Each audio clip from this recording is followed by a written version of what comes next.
everyone, and welcome to my channel, Rayne Ventures. I'm Bailey Rayne, and my channel is all about adventures for the soul, movement, body, mind, right? Well, today's definitely a venture for the mind because my wonderful husband Tavin here is going to teach us and me how to actually change a tire from the rim. It's a bead-lock wheel. As you'll see later, that we're going to actually change the tire off the bead-lock wheel and put the new tire back on and inflate it, and she's never done it before, so it'll be interesting. Yeah, it's gonna be a show for everyone, apparently. All right, let's start this new venture, guys.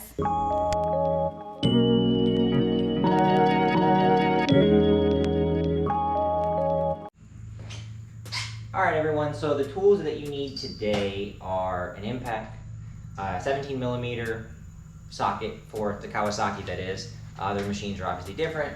And then you need a floor jack for the first part. Bailey is actually going to lift the front of the machine because it's the first step in this process. So twist this to make sure it's locked and just pump the jack slowly. That's comforting. Until you get the tires off the ground. It sounds scary.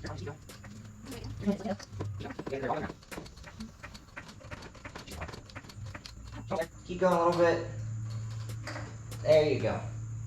So the next thing you're gonna do is come over here to the actual tire, and you're gonna remove your 4 lug nuts with it. Make sure that the impact's going the correct way, which is going the correct way because I said that for you.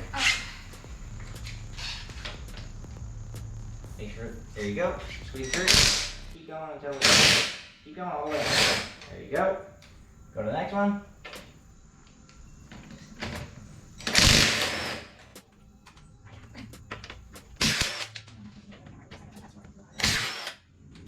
Alright, so this part might hurt a little bit, but most people won't. It shouldn't have any issues. You're gonna just pick the tire straight off the rim, grab it right here, and then pick up and pull out. You're gonna have 4 washers fall off on the Kawasaki, but yeah, I can. I'll give her a little bit of a help here. There you go. And that's the first step to it. So the next part that we're gonna do, she has the wheel right there. This little tool right here is the bead breaker. Actually, it's kind of funny. Harbor Freight has it. I didn't really expect much of it. For 60 bucks, it actually works really well. So I'm gonna have her undo the bolts now on the front side first.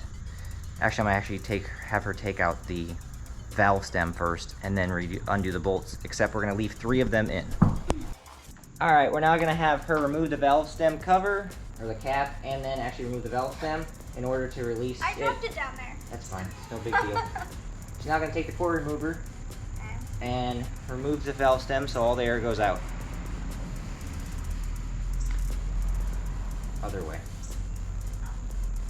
Lefty tighty, or lefty tighty. Lefty loosey, righty tighty. Wow, I even said it incorrectly. Keep twisting it until it comes all the way out. Am I supposed to push? No, just twist it. Now you should be able to pick up and it should come out.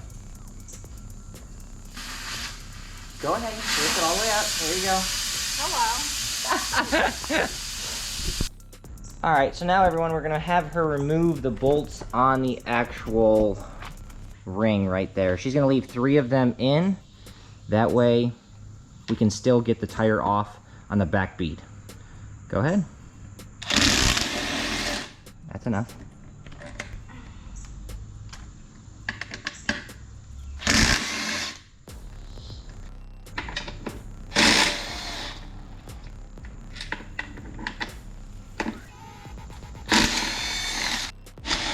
Alright, so she's got the 3. She's got all of them out except for the 3. And it's in a triangle pattern. 1, 2, and 3. And that way, when we go to put it on the actual bead lock, it won't end up falling out. I tried that one time and it was an epic fail on my behalf. So now we're gonna get her to try that. This should be interesting. Alright, so now she had me lift the tire up and put it in its actual place on the tire bead. Because of our tires, we have a little notch right here. Unfortunately, you are gonna scratch your rim, but in our case, it doesn't matter because we scratch them enough. You have this little groove right here. You want the rim to be held onto there. And when you do that, it then makes it to where you can actually break the bead.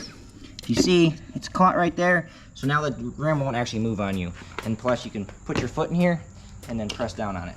and now we're gonna have Bailey at least attempt to do it, and if she can't, then I'll end up doing it. You might have to do more than one side in order to actually break the bead. All right, I know I'm speaking from behind the camera, but want to actually have you guys be able to see where Bailey is putting the bead block. Unfortunately, she missed the top There we go. thing right here. There's multiple different levels right there. So she's gonna push it down right on the edge. See if she can do it. How far is She's trying to. It'll go all the way. It should go all the way down until you break the bead. All right, hang on one second, guys. Okay, so everyone realizes and knows, she put it up against the rim, and when she was doing that, it gave her no leverage to actually push the rubber down. So if you see, now she's a little bit away from that edge. Now she should be able to push down on the tire, and she had it slip again. She holds it right there. How do you get it to stop? All right, we're gonna try a different technique with her. Maybe it'll be easier. She's gonna put her foot on it and see if that actually makes the difference for her to break the bead. You can see the tire being pressed down. She's getting much closer with it. Not sure if she's gonna have the strength in order to be able to actually break it or not. She's close though. Oh, I think she got it on that side. Yep. So she ended up breaking the bead on that side. You can see the gap. Now she's going for the other side, so that way it'll completely break the back bead on the rim.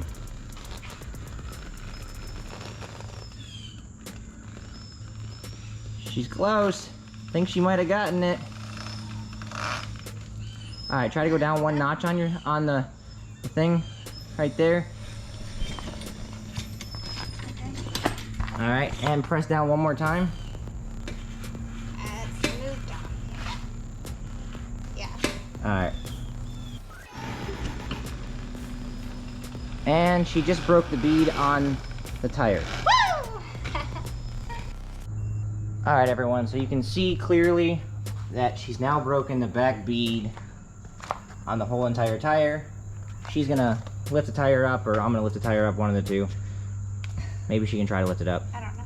The tire? Yeah, lift the tire, no, lift the whole entire thing up, flip it back over, because you need to take those 3 bolts now out. Yeah, I know. Me too. Okay. All right, so we flipped the tire back over. She's now gonna remove the 3 last bolts on the bead-lock rim. It's ring itself. There you go. Leave it to me. That's loud.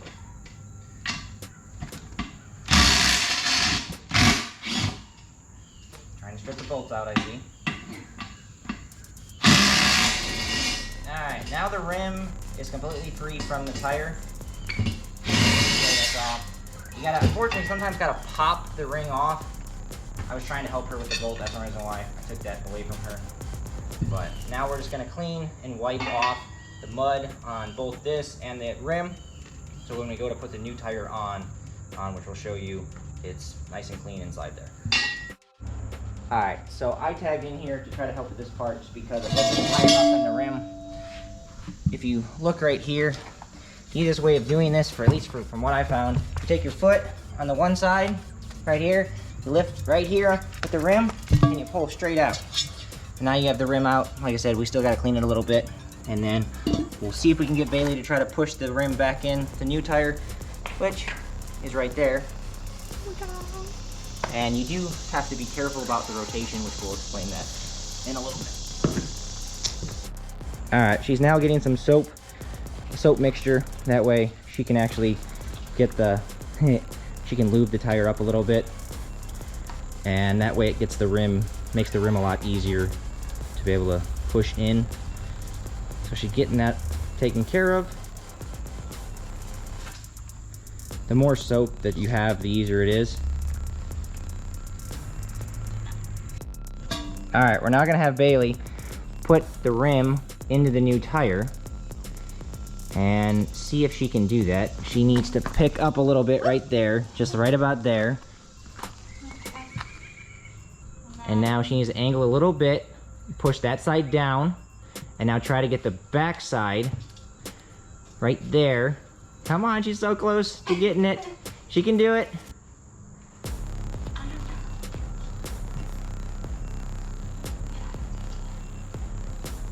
Here, we'll see if we can give her a little bit of help. Alright, I'm gonna have to hand over the camera and let her film while I do it really quickly. Because it's too hard to do otherwise. He made that look ridiculously easy. She was right there. That was a way so I too can't easy. take all that. I can't take all the credit for that my one. gosh. She was right there. So now we'll go to the next step, and she's gonna flip the tire over and put the bead lock ring on. All right, so she has the ring, the bead lock ring that we cleaned. Now she's gonna put it on the front side of the tire. She's gonna make sure that it's all lined up nicely. She's going to put the bolts in by hand. That way we don't take any chance of cross-threading. All right, the next step she's gonna do is actually bolt the bead ring back onto the tire and onto the rim. And then this is just my technique, but I do every other one, and then I go back and tighten them all again. That way it seems like it kind of holds it on there. It's gonna get loud. Oh, and she now went the wrong way with the impact. Rookie mistake, it's okay.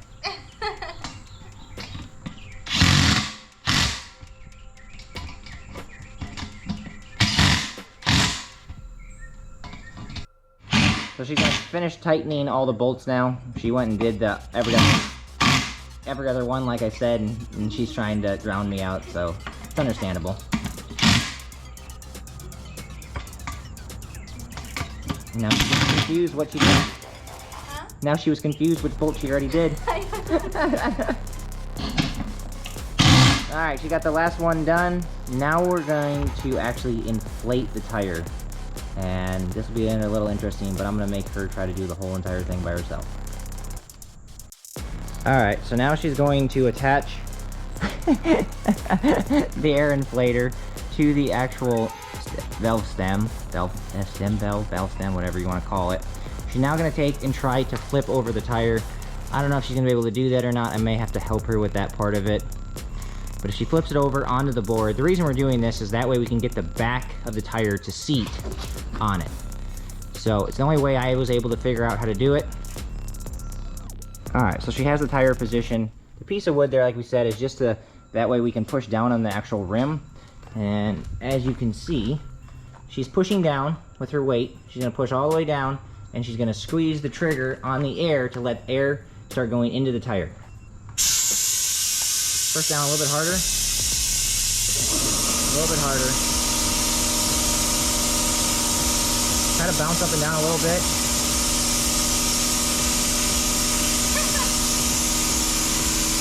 Hang on. Alright, little trick. If you're not quite as heavy as me, you're going to have to try to lift up on the one side as you're pressing down with your foot and squeeze the air at the same time to try to get it to inflate. You can all of a sudden hear the change in it.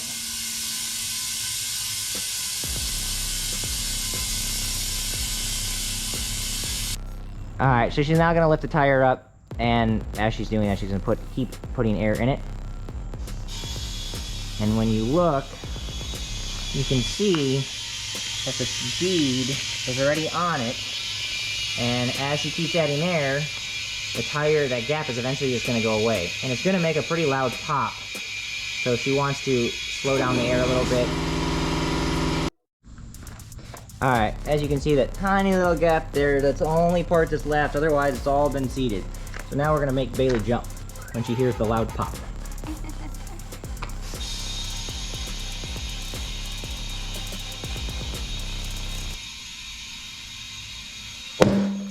There it is. So from what I have understood, or from what my knowledge is, it takes roughly between 15 to 20 psi to actually get it to all the way seat. And now she's done with that part. She's gonna remove the air compressor, her part.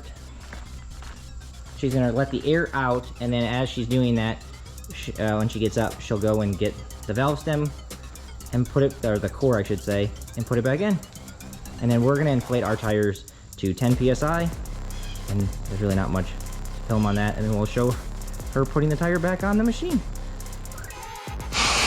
So she's putting the valve stem back in. She's gonna twist it now to the right, since we had earlier confusion.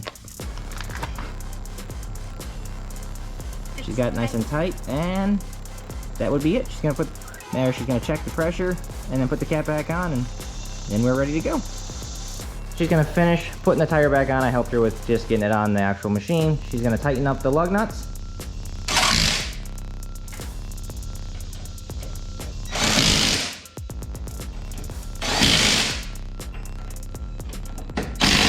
All right, we're good to go. That's fine. She can go around again if she wants to, but it's tight enough. All right, so one thing I wanted to say on here is on these tires right here, I don't know, it's probably hard to see. You see a little arrow for rotation. Obviously, we made sure that it's the correct way on the machine for which it, obviously on these tires, we can only rotate our tires front to back. On your tire, it might be different. I mean, you might not matter at all. It's just on these. And then, kind of funny thing, you guys are wondering probably why we went from Roxxzillas to Roxxzillas. Well, obviously the machine came with Maxxis Carnivores. We got rid of those and ended up going with the sticky compound or the competition compound 32 by 10 by 15s, and that went fine and dandy, but obviously they wear out much quicker than the standard. These are the standard, which we got really lucky to find them because obviously they've been out for so long, out of stock for so long, and I actually still have a set on order for my cousin, and it's been over 3 months and still nothing on that. But so we're gonna see how the standard compound does compared to the competition compound. As I said before, we're gonna run these at 10 PSI, which is exactly what we ran the competition at as well. And we'll see the comparison and give our opinion. Yeah. But I think she did a pretty good job. I know it's probably not the easiest way, and people might have other ways of doing it. It's just the way I figured out how to do it. I showed her, so hopefully that gives you guys a little bit of help. If you have any questions, please comment and like and subscribe. Yes, comment what you thought, you know, the way we did it. You can comment on how goofy I looked, because I know I did. And please subscribe. All right, guys. Bye.